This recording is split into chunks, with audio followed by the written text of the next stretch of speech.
school time is getting really close, and whether you're in high school or college, or maybe you're a teacher just preparing for the new school year, there's a lot of back to school shopping involved, but in this video it's going to be all those things that are generally, I would say, left off of most school supply lists, but they're really important things, I think. You know, those little things to just make your day go more smoothly, to make you feel like when you open up your locker and look in the mirror midday, you don't feel like your look has completely fallen apart. And I know I always looked at going back to school, whether I was in high school or college, you know, sometimes it was a time to reinvent myself. Sometimes it was just like, I want to polish up my look. I want to kind of go in there and make people think, hey, she looks good, you know? Maybe you're just starting high school. Maybe you're just starting college and you want to give people a good impression. And so I think, you know, a few key beauty products are great.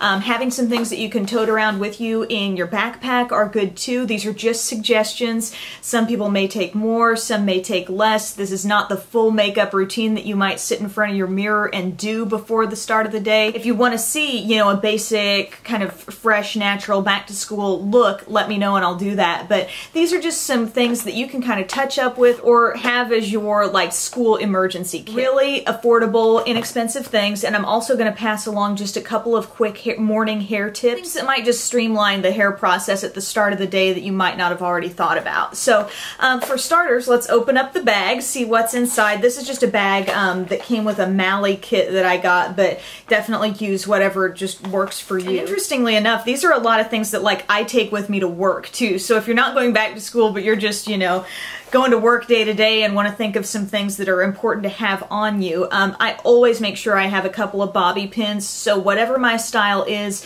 you know, if I'm out in the heat one day reporting on a story, or, you know, maybe you just got done with a gym class and the hairdo changed for you, you know, just clipping back some of your hair, having a couple pins to do that with, and having an elastic band or two. I mean, you'll also save your friends if you're prepared. You know, be the prepared one and they'll be like, oh, does anybody have a hair tie? And, you know, then you've got them. So an impromptu ponytail, no shame in it, just be prepared. Also, along with that, something that I think is great to keep in your bag or your workout bag or whatever you've got going on is the Tresemme. It's the Tray 2 hairspray level 4. These are often sold in these small cans. You'll find them in like the travel section of Walmart with all those little toiletry supplies. This is the best hairspray. I have a ginormous can of this in my bathroom, and I always do, and so it's great to have the little one as well for touch-ups. Also a little bitty hairbrush. I've had this one for so long. This is from Goody, and I think they still sell these mini brushes, again, in that travel section of your Target or your Walmart or whatever. It's easy to help you pull your hair up into those ponytails or buns or whatever you need. I know I talked about this in my makeup touch-ups video. Definitely check that out for like some quick help on how to touch up your makeup midday. But Q-tips, you don't even need a full like travel thingy of them. Just make sure you've got a few thrown into your bag. This is key for helping with any eye makeup smudges, because if you are active or you've got just a little time to kind of freshen up between the end of school and an after school activity or event, the Q-tip is just a really cheap and easy way to keep things touched up. Along with that, another helpful thing to have would be one of these makeup remover pens. e.l.f. makes one from their studio line, $3, eyeslipsface.com. Your Target might have them as well, but what this is just like a marker loaded with makeup remover. So if you've got a smudge, I recommend, you know, maybe taking this under your eye if you feel like things are traveling on you a bit.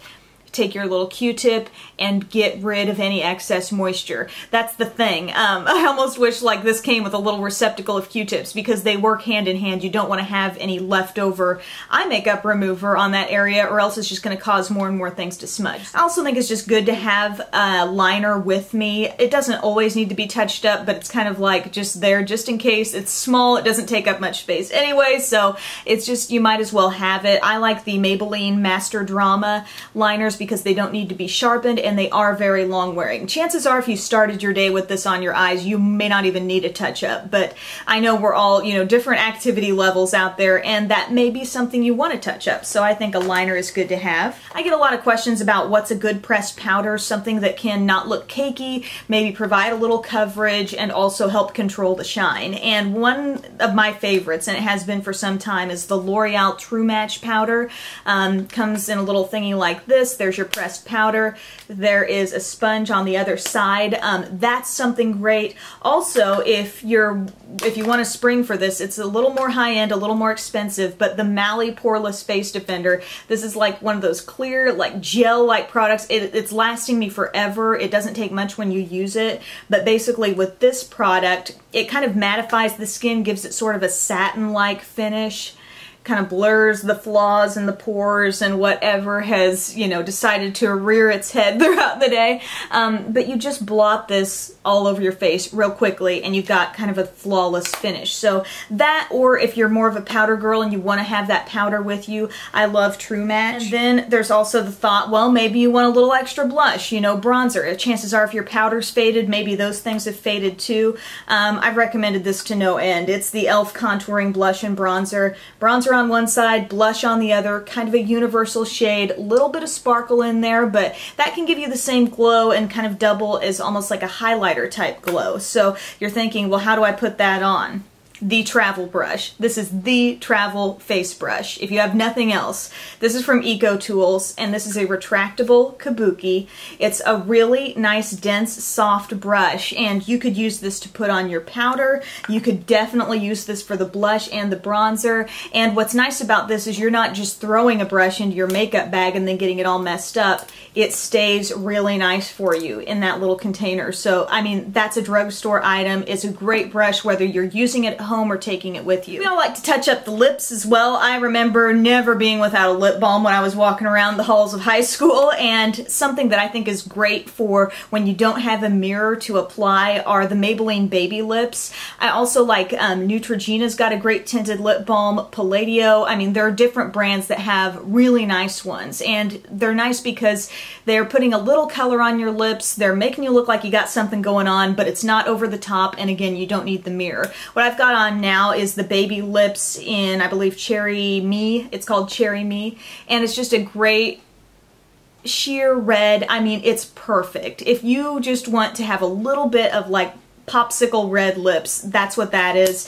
Another one that I like is the Peach. It's called Peach Kiss. Super natural, kind of a goldeny, glowy look on your lips. Finally, where fragrance is concerned, you know, if you feel like you need to grab a deodorant or maybe a body spray or cologne or something to take with you, you know what you like, you know what you need. But one thing that I would really highly recommend are the little pocket back things from Bath & Body Works. This one is in pear. These are almost always really, really fragrant, and so just putting some of this hand sanitizer on your hand, you're helping, you know, guard against germs and whatnot, but I don't know how many stories I've gone out on, you know, shaking hands, in some cases hugging somebody, and being told, oh, you smell good. And I'm thinking, what did I put on? The hand sanitizer? And, you know, that's it. So it's kind of funny how that really affects like your overall scent to someone who's, you know, just meeting you or you're just seeing. They're super cheap. Like one is $1.50. You can get them in, you know, bundles of them for, you know, $5, I think. So those are just some tips for those of you wanting to build sort of an on-the-go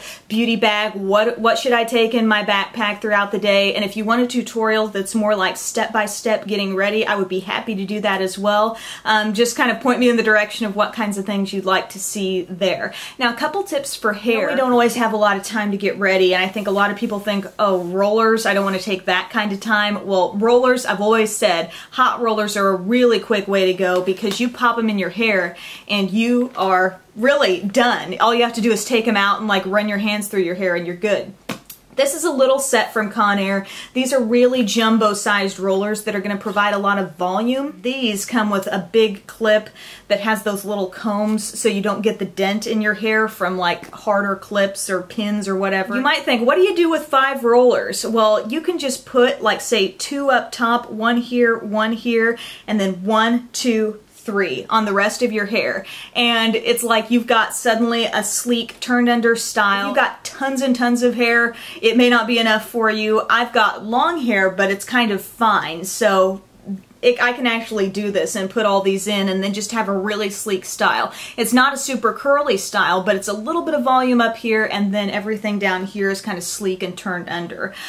So that's just something to keep in mind, because all you have to do is get these in and then go about your business. Do your makeup, find your outfit, pack your lunch, do whatever, finish your homework, whatever you need to do, and you've got these just working on your style as you do stuff. And then take them out, you know, brush through it, you know, pin some back, put it in a ponytail even. You've got kind of a finished sort of turned under or flipped out style depending on what you want to do. So I just wanted to give a shout out to those, because there's something I've passed through in the store quite a bit and thought, how do you make those work? And really it's pretty easy. I could do a tutorial on that too. One other hair tip that I do have a tutorial on is doing a bun. If you want a really sleek and kind of polished bun, there's a very easy way to do it. Conair has something called the Bun Maker, and I have, like I said, a video on how I do this, but it comes with this little mesh sort of donut type thing and some pins. And basically it's a matter of pulling your hair into a ponytail, you loop your hair through the little mesh donut, and then you wrap your hair around it and you've got the bun. So you can do a high bun or a side bun. You can make it a little messier or texturized if you want to keep your hair kind of curly when you do this, but it is so fast and easy. You'll see from that video. You can also just buy the little donut thing at like a Sally's for super cheap. Like I said, you're pulling your hair through it like a ponytail, wrapping your hair around this. If you're thinking, well, why add that in? You know, a lot of us might have kind of a shrimpy bun without it. You know, I feel like if I pull my hair back tight and wrap it into a bun, it's not real big, but you put it around one of these and you're like, oh, hey, nice bun. So anyway, it's just my little tip there. It's really, really quick once you get the hang of it, and a little hairspray to finish it off and you will be good to go. So I hope these tips helped you as you prepare for back to school. I know there's probably a lot on your shopping list where the academics are concerned, and that's what's really important. These are just a few, you know, little things, inexpensive things that can sort of enhance your look and make you feel a little more confident with going back to class. So thanks so much for watching. Have a great school year to everybody going back to school. The teachers too who are watching, thank you for watching, and I'll see you next time. Bye.